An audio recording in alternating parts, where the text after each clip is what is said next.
আসসালামু আলাইকুম। ধন্যবাদ সবাইকে যারা ভিডিওটি দেখতেছেন। আমি রিকোয়েস্ট করব যে আপনারা ভিডিওটি শেয়ার করে দিবেন। কিছু গুরুত্বপূর্ণ টপিক নিয়ে আমি একটু কথা বলবো আপনাদের সাথে। তো শিরোনামে দেখেছেন যে কিছু গুরুত্বপূর্ণ কিছু স্কিল, দক্ষতা যেটা সবার জন্যই জরুরি কর্মসংস্থানে, ভালো কর্মসংস্থান পেতে বা আপনার কর্মসংস্থানের সুবিধা পেতে, আপনার ক্যারিয়ারে স্কিল ডেভেলপমেন্ট করতে হলে এই বিষয়গুলো আপনার যদি জানা থাকে, দক্ষতা থাকে, তাহলে আপনার ক্যারিয়ারটা দ্রুত ডেভেলপ হবে, আপনি ক্যারিয়ার গ্রোথ হবে, আপনি অনেক দূর যেতে পারবেন। তো তার মধ্যে একটা হচ্ছে যেমন আপনার কম্পিউটার স্কিল। যে এই কম্পিউটার স্কিল মূলত সবারই দরকার। যে কোনো পদে চাকরি করতে, আপনি যে কোনো প্রতিষ্ঠানে চাকরি করতে আপনার ম্যান্ডেটরি পার্ট হচ্ছে বর্তমানে কম্পিউটার স্কিল এবং ভালো স্কিল, দক্ষতা সম্পন্ন আপনার সব বিষয়ে, যেমন internet browsing, MS Word, MS Excel, MS Access, emailing, তারপর ইমেইলের ভাষাগুলা কি হবে সেটা সম্পর্কে সেই দক্ষতাটা আপনার জন্য অনেক জরুরি। দেন এই কম্পিউটার স্কিলের ভিতরে আপনার মোটামুটি ভাবে বেসিক বেসিক যে জিনিস আছে তার ভিতরে যেমন টাইপিং স্কিল, টাইপিং স্পিডের স্কিলটা আপনার জন্য খুবই গুরুত্বপূর্ণ। আপনি সেটা যে কোনো প্রতিষ্ঠানেই কাজ করেন, সরকারি হোক, প্রাইভেট সেক্টর হোক, মাল্টিন্যাশনাল হোক, ইন্টারন্যাশনাল হোক, টাইপিং স্কিল, মাইক্রোসফট ওয়ার্ড, তারপর হচ্ছে ইমেইল কমিউনিকেশন, ইন্টারনেট ব্রাউজিং, এই স্কিলগুলো আপনার জন্য দরকার। তো এরপর হচ্ছে আপনার ল্যাঙ্গুয়েজ। তো ল্যাঙ্গুয়েজ কি, বাংলা, ইংলিশ ল্যাঙ্গুয়েজ তো আছেই। এর ভিতরে বাংলায় আপনার কি দরকার, বাংলায় আপনার হচ্ছে স্পষ্ট ভাষা। ল্যাঙ্গুয়েজটা আপনি চলিত ভাষায় কথা বলতেছেন কিনা, আঞ্চলিক ভাষার ব্যবহার কমাতে হবে। আর বেসিক ইংলিশ যেটা আপনার দরকার, ইংলিশ স্কিল যার যত ভালো তার কেরিয়ার তত ভালো। তো ইংলিশ স্কিলটা, এটা আপনার কমিউনিকেশনের জন্য খুবই খুবই গুরুত্বপূর্ণ। সেটা আপনি যে কোনো প্রতিষ্ঠানেই কাজ করেন, আপনার ল্যাঙ্গুয়েজ ইংলিশ যদি এক্সপার্ট হন আপনি, আপনার কেরিয়ার অনেক ভালো হবে। তো এরপরে হচ্ছে আপনার, আর এই ল্যাঙ্গুয়েজ থেকে আপনার পরবর্তী যেটা সেটা হচ্ছে কমিউনিকেশন স্কিল। তো ল্যাঙ্গুয়েজ ভালো হলে আপনার কমিউনিকেশন স্কিলটা ভালো থাকবে। আর এই কমিউনিকেশন স্কিলটা যদি ভালো থাকে, যোগাযোগের ক্ষেত্রে, মিটিং এর ক্ষেত্রে, আপনার প্রতিষ্ঠানে সিনিয়রদের সাথে অন্যান্য যে কোনো বিষয় আলোচনার ক্ষেত্রে, এটা আপনার কেরিয়ার উপরে ভালো ফোকাস করবে।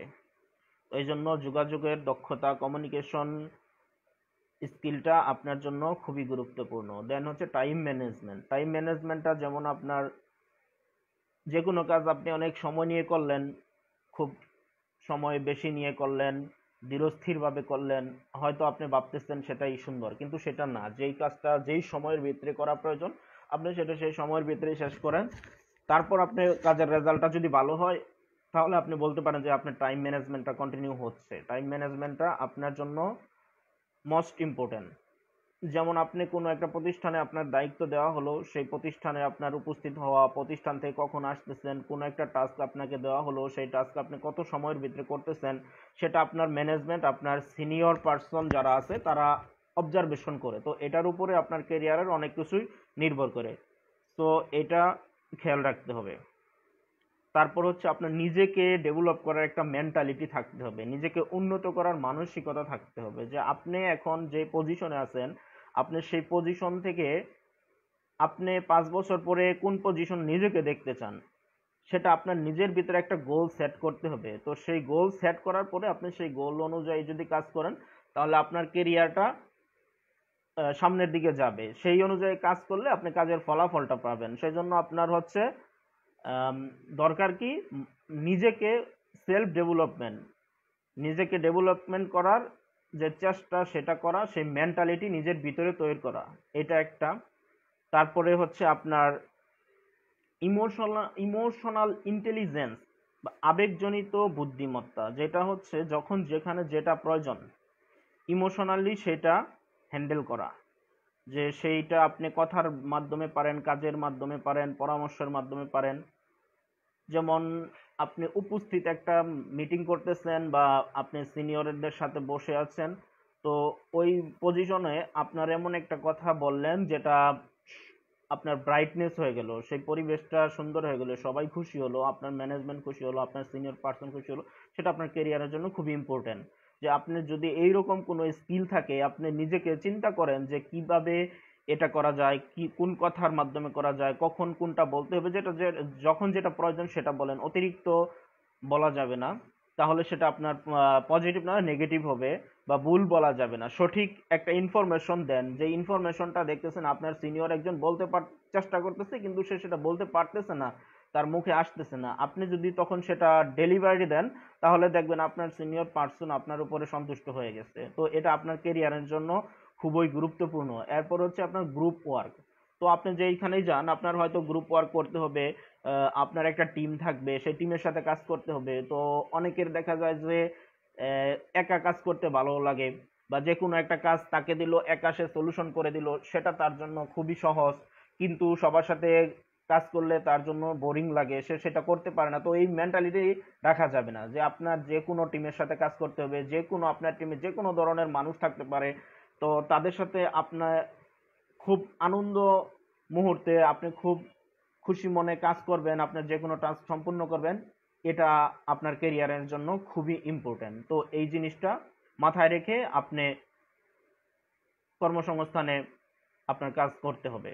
তারপর আপনি যেটা দরকার, ভালো শ্রোতা হওয়া। যেমন আপনার একজন ভালো শ্রোতাই একজন ভালো বক্তা হতে পারে। তো আপনি যে কোনো জায়গায় থাকেন, যে প্রতিষ্ঠানেই থাকেন, তো প্রতিষ্ঠানে কোনো মিটিং হলে বা কেউ আপনাকে কিছু বললে, তো আপনার আগে তার কথা শুনতে হবে। আপনার সিনিয়র পার্সন যদি আপনাকে কিছু বলে, সেটা আপনার জন্য যেমন গুরুত্বপূর্ণ, সেটা অ্যাডভাইস হোক, তার কাজের বর্ণনা হোক, যেটাই হোক, আপনার জুনিয়র পার্সন বা আপনার কলিগ যদিও কিছু বলে, সেটা আপনার আগে মনোযোগ দিয়ে শুনতে হবে। তো তার কথা আপনি শুনবেন, শোনার পরে আপনি সেটার সলিউশন পারলে দিবেন, পরামর্শ দিবেন, সেটার প্রেক্ষিতে আপনি যদি কিছু বলার থাকে বলবেন। তো আগে আপনার শুনতে হবে। যদি একাধিক পার্সন একসাথে কথা বলতেছে, যেমন সেখানে আপনার ভালো শ্রোতা হওয়াটা কতটা গুরুত্বপূর্ণ, যে সেইখানে আপনার যদি কোনো কথা বলাটা প্রয়োজন না হয়, তাহলে আপনার সেখানে চুপ থাকতে হবে। কারণ সেখানে যদি আপনি কিছু বলেন, তাহলে সেটা আপনার জন্য নেগেটিভ। এমনও হতে পারে যে আপনি ভালো বলতেছেন কিন্তু সে আপনাকে সেটা ভালোভাবে দেখবে না। তো এই জায়গাটাকে নিজেকে কন্ট্রোল করতে হবে, যখন প্রয়োজন তখন বলবেন, প্রয়োজনের বাইরে সেটা না বলা। আর আরেকটা হচ্ছে আপনার নেতৃত্ব গুণ, যে লিডিং। আপনি প্রতিষ্ঠানে জুনিয়র হন আর সিনিয়র হন, আপনার যদি এই গুণটা থাকে, আপনি আপনার কেরিয়ারে অনেক দূর যেতে পারবেন। সেই গুণটা আপনার প্রতিষ্ঠান প্রধান হোক বা আপনার ম্যানেজার হোক, যেই যদি কেউ দেখতে পায়, তাহলে সে আপনার কেরিয়ারটাকে উপরে নেওয়ার জন্য আপনাকে হেল্প করবে, যা আপনার জন্য খুবই গুরুত্বপূর্ণ। আর এই গুণাবলীগুলো যদি আপনাদের ভিতরে থাকে, আপনি প্রতিষ্ঠানে জব করেন বা না করেন বা চাকরির চেষ্টা করেন, যদি এগুলো আপনি আপনার সিভিতে অ্যাড করতে পারেন, ফোকাস করতে পারেন, কোনো প্রতিষ্ঠানের প্রধান যদি দেখে বা জানে, বুঝতে পারে, তাহলে আপনি তখন আপনার ফলাফলটা পাবেন, যে আপনার কেরিয়ারটা আসলে কোন দিকে যাচ্ছে।